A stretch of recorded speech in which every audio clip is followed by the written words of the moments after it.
What is the most important skill that you need to have to become an effective leader in your network marketing business? It doesn't just mean that you're somebody's boss. It doesn't mean that you're going to boss them around, tell them what to do and when to do it, and you're going to manage a team. That's not being an effective leader. In fact, most people end up not duplicating and not growing their business because they think that's all they have to do. Once they get a couple of people underneath them, just boss them around, tell them what to do, and boom, their organization's going to grow to multiple six figures. Being an effective leader means you know to inspire. You know how to inspire with stories. You know how to motivate and leverage your team's why they're actually doing this, why they want to be a part of your team. You're creating a culture where your team feels comfortable. They feel like they're a part of a family. They feel motivated. They want to keep running for those goals. Being an effective leader is more than just being someone's boss. So I'm excited to go over some of these things with you today. So what's up? My name is Marina Simone. I am a multiple six-figure earner in the network marketing industry. I've also built a personal brand called Moms and Heels, and I teach busy moms how to slay online sales while leveraging their personal brand for their network marketing business. And then I also teach busy moms how to become fierce, blossom, and free and build the life that they want in their network marketing business and take it from zero to hero. In this episode, I'm going to go over 8 traits of how you can become an effective leader for your network marketing team. Even if you don't have a team right now, I want you to know that when you have the posture of a leader from square one, from the very start, you're going to put that signal out to where you attract the type of people that want to be led by an effective leader. Let me tell you a quick story. When I first got started in network marketing, it was about getting out of my full-time job.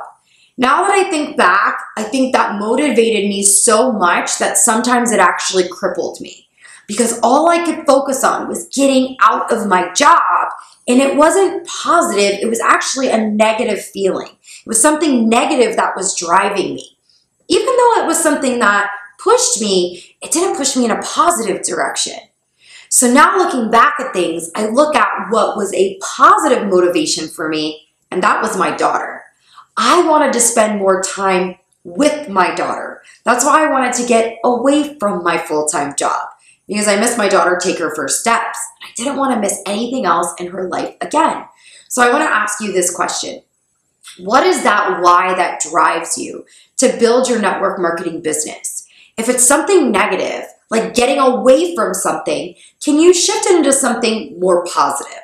The second question I want to ask you is if you do have a team, do you know what your personal enrollment or your sponsors, your sponsorees, the people you've sponsored in your organization or in your business, do you know what they want?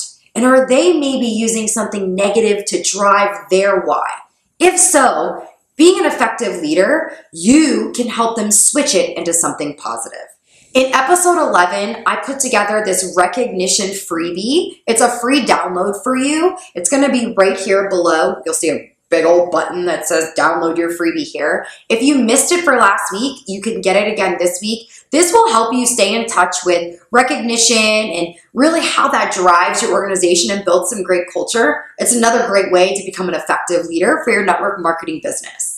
I want you guys to understand something. When I first became successful in network marketing, I literally had overnight success. Within 90 days, I was making multiple six figures, and I thought I was the ish. I thought I knew everything.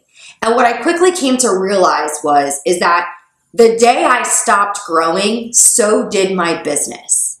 And so I want to challenge you when you find success, not to get stuck in yesterday's success, but to realize that tomorrow's success is going to be much bigger, not only for you, but for your organization. Never get caught up in the me moments. Create me too moments with your team.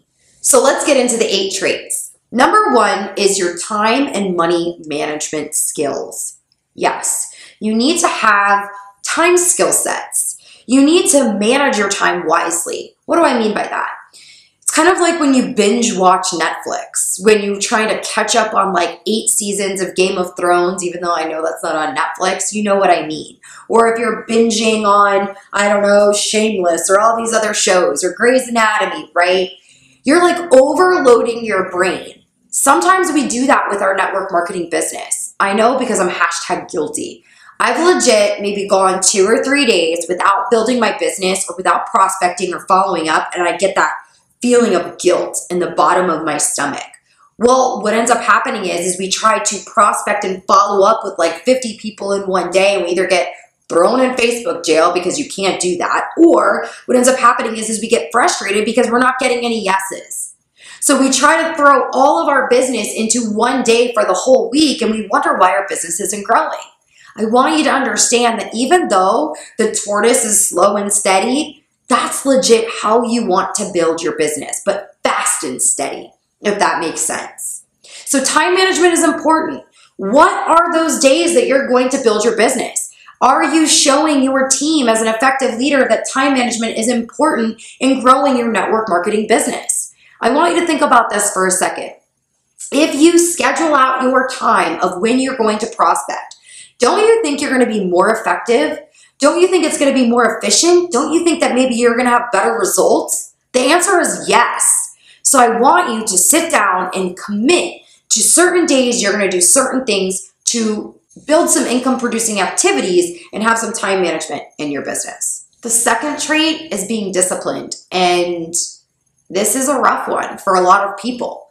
When you think about discipline, you think about people that are trying to lose weight and they're disciplined for a short amount of time, and then they fall off the wagon and they gain that weight back. Or people that are working out, or people that quit smoking, or people that quit doing drugs. You think about discipline, right? You think about people that are disciplined with their children. There's so many different areas of discipline where people can fall off the wagon, right? It's very easy to do that because of habits that we create. We're humans. We make mistakes. What I want you to understand is that if you can find a routine and stay disciplined, your business will grow. Maybe it doesn't grow so dramatically and create this crazy momentum, but when you have discipline, by the end of a year of somebody that doesn't have discipline, you are going to be further ahead. If you haven't read the book, The Compound Effect by Darren Hardy, I really suggest that you get it. I'll drop a link down below where you can grab the book. And I want you to understand that that book changed my thought process in the industry of network marketing. It made me realize that 1 penny a day doubling every single day is better than just taking $2 million. Think about that for a second. If you don't know what I mean, definitely grab the book below. So discipline is something that will make or break your business. In fact, it will make or break any business. It will make or break any habit that you're trying to get rid of. I know, I quit smoking and I had to create new habits in order to quit smoking cigarettes. Yes, you heard me. I'm keeping it real with you guys. Number 3 for being an effective leader, the trait that drives me crazy that most people just don't have, is dependability. Being able to depend on you. Listen, I've led an organization of 20,000 humans before. If I wasn't dependable, how do you think they would, being a brand new person, never doing network marketing before, coming into this business, do you think that that's a great leader? If they can't depend on me, the 4th trait of being an effective leader is being punctual, being on time. This drives me bonkers. When there's a meeting, be 10 minutes early. Shoot, be 15 minutes early. I really don't care how early you are, just don't be late. Here's something that I used to always do when I first got started in network marketing, and maybe I was a little bit of a brown noser, but I wanted to be around the people that were successful. So not only was I on time, I would be there early, so I would be like, oh my gosh, I can sit and talk with the leaders before anybody else gets there, and maybe I can absorb some of their information so I can grow my business even faster. So have that kind of mindset. Be on time, be early. Show your guests, whether you're getting on a training call, or show your team if you're getting on a training call. Let them hear your voice 5 minutes before the call starts. Be on time, better yet, be early. The number 5 trait for being an effective leader is the consistency. How many times Have you said you were going to do something and you were going to be consistent with it and you've dropped the ball? I've been there. I've done it. But here's what I can tell you. The more consistent that I personally am with my business, the bigger results that I have down the road. I want you to think about this for a second. Your business is working in 90-day cycles. If you're consistent for 90 days going hard, the next 90 days are going to show you results. It happens. They're 90-day cycles for a reason. That's why we go on what are called 90-day runs in the business. But be consistent. Your team will see you consistently getting new customers and enrolling new business partners, and they're going to know that that is the right behavior to do in their business. But if you're not consistently posting on social media and, putting people in three-way chats and exposing people to your business and following up with them and being at the events and being on the calls, if you're not consistent, you're going to drop the ball, and eventually your business isn't going to be as exciting as it was when you first got started. Number 6 is being trustworthy. This drives me bonkers, and unfortunately, I've been a victim of this, where I have trusted people in my upline or trusted people in my company to think that they had my best interest in mind, and they didn't. But what that did do for me is it made me want to be a better leader. It made me want to create an organization that they knew that they could trust me no matter what. That it wasn't about what I could get from them, it was about what I could do for them. And I want you to have the same mentality for your team. You need to be trustworthy. Your team needs to know that they can come to you for advice, but they can come to you also as someone that is looking out for their best interest and not just your own.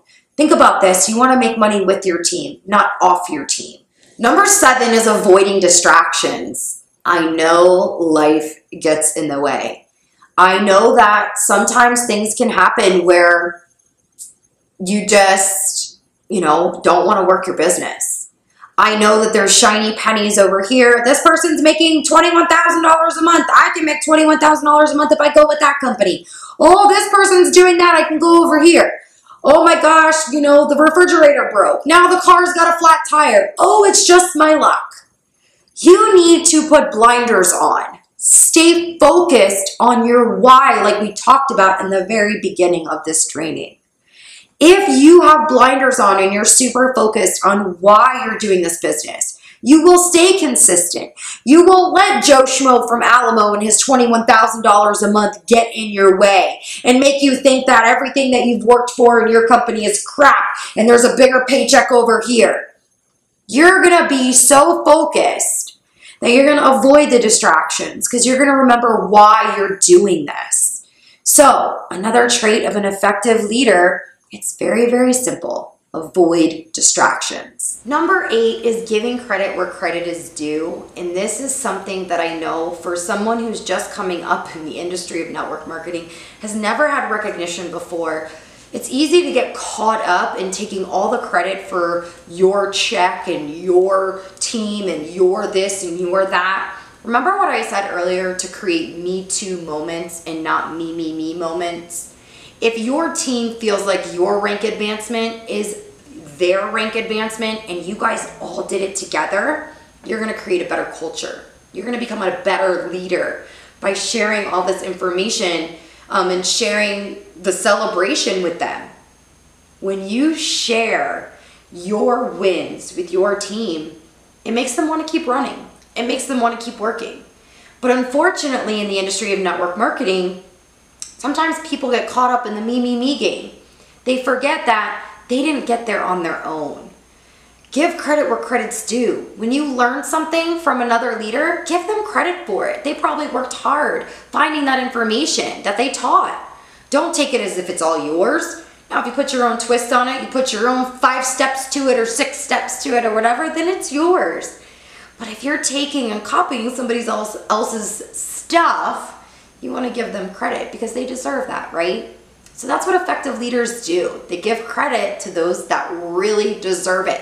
And they don't just create me moments. Me, me, me, me, me. They create me too moments with their organization. Bottom line is you want to become an effective leader. So you don't build an organization that's going to crumble tomorrow. Solid foundation that builds brick after brick after brick. And yes, you're gonna have those bad apples. Yes, there's gonna be people in your organization that just suck. Let's be real, we're working with people. Not everyone's gonna come in and be like, kumbaya, and super happy, right? But if you do your part as an effective leader, then they can't say anything bad about you because you know it's not true, right? So here's the question of the week. What is that one thing that you can do as an effective leader this week to motivate, inspire, or encourage your team? What is that one thing that you can do? And if you don't have a team, what is that one thing that you would do if you had a team?